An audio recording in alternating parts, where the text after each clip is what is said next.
And then we'll get a beer and we'll see the next band after they set up.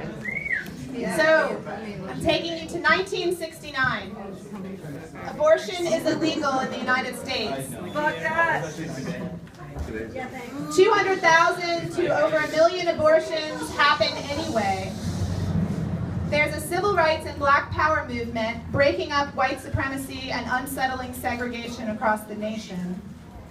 The Vietnam War is in its 5th year, and an anti-war movement is raging across the country with some of the largest demonstrations this country has seen. There's a new, burgeoning, organized women's liberation movement around the country that only started a year and a half before. The National Organization for Women was founded 3 years before, in 1966. In Gainesville, one of our founders is running an abortion referral service to help women in dorms find out how to find an abortion doctor. For real? Hell yeah! This is all true. Everything I'm going to tell you is true. There are actually public clergy members who publicly help find abortion services for women because they don't want them to die. There are doctors and even legislatures who are very concerned about the abortion, the legal abortions as a public health issue. So I'm taking you to 1969 New York City for one of these hearings where the legislature is looking to reform the abortion laws, and they're concerned about the deaths and as a public health issue. So now we have our expert panel. All right. Of course. It's gonna be bad, right?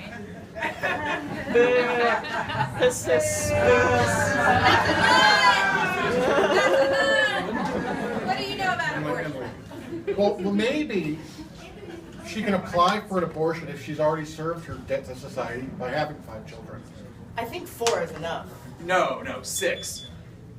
Maybe if she's been raped. How would we even know if she's telling the truth? So maybe, not any rape, but maybe very extreme near-death attacks. Well, what if she's insane? Maybe she should go in front of a committee and then prove she's mentally stable, and then she can apply for an abortion. Yeah, maybe that could be okay. Well, maybe she could have an abortion if... Let the real experts on abortion speak.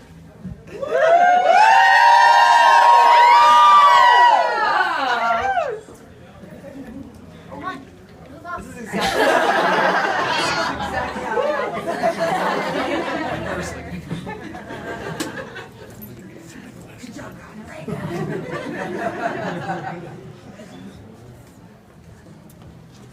Today, these panel of clergymen, doctors, and other professional experts, 14 men and 1 woman, a nun, are picking apart the abortion law. Yes, my child. They will tell us, in their usual daddy knows best manner, just how much control over our reproductive processes we should be allowed to have.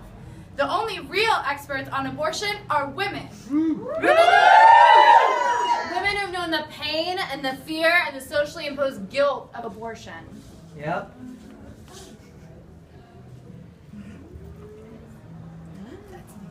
Yeah! Sing it, Reagan. Women who have seen their friends panic about a pregnancy they didn't want and couldn't go through, not knowing if they would end up dead or in agony from a post-abortion infection. Women who've had children by the wrong man at the wrong time because no doctor would help them. None of your reforms would help me. Woo. Women who know that any of these things can happen to them. Any woman can tell you abortion laws are sexist laws made by men to punish women. There should be no laws on abortion. We don't want to reform sexist laws. We want to repeal all of them. Yeah. I'm a doctor, for goodness sakes. We're on your side. If you'd stop squealing and acting hysterical, maybe you'd see that we're just trying to help out. By working out the most moral way for you to fulfill your debts to society, no more, no less, you will have a reasonable abortion law for you ladies. We owe society nothing. Society owes us the right to decide what to do with our own bodies. Yeah. The man is the one that screws us, and when we say, look, sweetheart, I'm pregnant, they say, how do I even know it was mine? Why this. You fuck us. Agreed. What else am I gonna do? He asked me, what am I gonna do? What am I going to do? He's not the one who's gonna raise the baby. He's not the one who's gonna have the baby. The women who are the experts. The people who are here today, the so-called experts with the nun, they're never gonna have to face this reality. The women in this audience, the women who might have an abortion, we are the experts. Woo!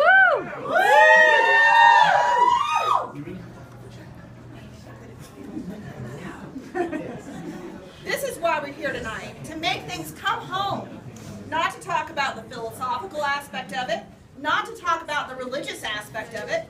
No one is an expert unless they have had an abortion or they might have to have one. At the time when I had an abortion, I didn't feel like I could handle having a child. I wasn't ready for it.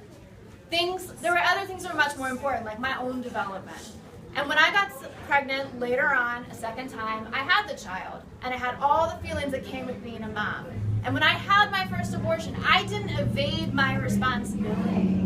I made the decision to have a child later on without anybody forcing that on me. And that's what every child should be, a wanted child. Yes. And there's another point here. There's another point. And that is that women's bodies are used as a tool in the power structure. People don't want to legalize abortion because then there would be a breakdown in that power structure. Women are a tool. We're a possession. We are owned. The thing that we carry is also owned. And if abortion is legalized, a man can no longer threaten you in that way. The thing about it that really irks me is that I never got attention for all the good things that I did. Nobody ever said, wow, she wants to be a painter. That's nice. Or she's going to go to school. That's a good thing. But when I got pregnant, suddenly I got so much attention. Relatives I hadn't seen in years said, I'll take the child. Everyone was taking care of me. Suddenly, when I was fulfilling my biological function, which seems to be the only thing in society that gives you your validation, you get lots of attention. And when I finally did decide that I'm not going to keep this child, and I decided I'm not going to take that function on now, suddenly nobody was interested in me. The family who had been so willing to take care of this child was gone. The social workers who were supposed to help me make this decision tried to make me feel ashamed, that there was something shameful in giving up the child. I don't even know if it would have been as shameful if I had had an abortion, which I couldn't have done. It's illegal and criminal. I was living in Gainesville, Florida when I needed my abortion. First, I had to travel to Georgia and then to South Carolina before anyone would give me an abortion. The man I met in South Carolina blindfolded me and put me in the back of a car for about an hour. I had no idea where we were going. It was so dangerous walking into a stranger's house asking for something so unlawful and looked down upon. The woman who was going to operate on me came out with a knitting case filled with needles. After they told me it was done, they blindfolded me again, and I started to feel sick. By the time I got to the Atlanta airport, I was bleeding. Thankfully, when I got home, I had friends to take me to the hospital, where I was treated horribly by the staff. I had to stay there for 3 days, and my pregnancy finally ended with a D&C abortion. When they let me out, I was taken in a wheelchair to a police officer. Once I was at the Gainesville Police Department, they spent 6 hours poking at me for the doctor's name. You've got to be able to control the contents of your own body. It's basic freedom. Repeal all abortion laws!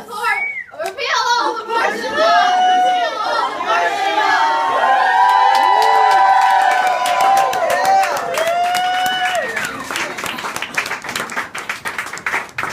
Thank you, guys. Now we're going to rock and roll. This action of the women's liberation movement was organized by women who would soon form Redstockings and New York Radical Women.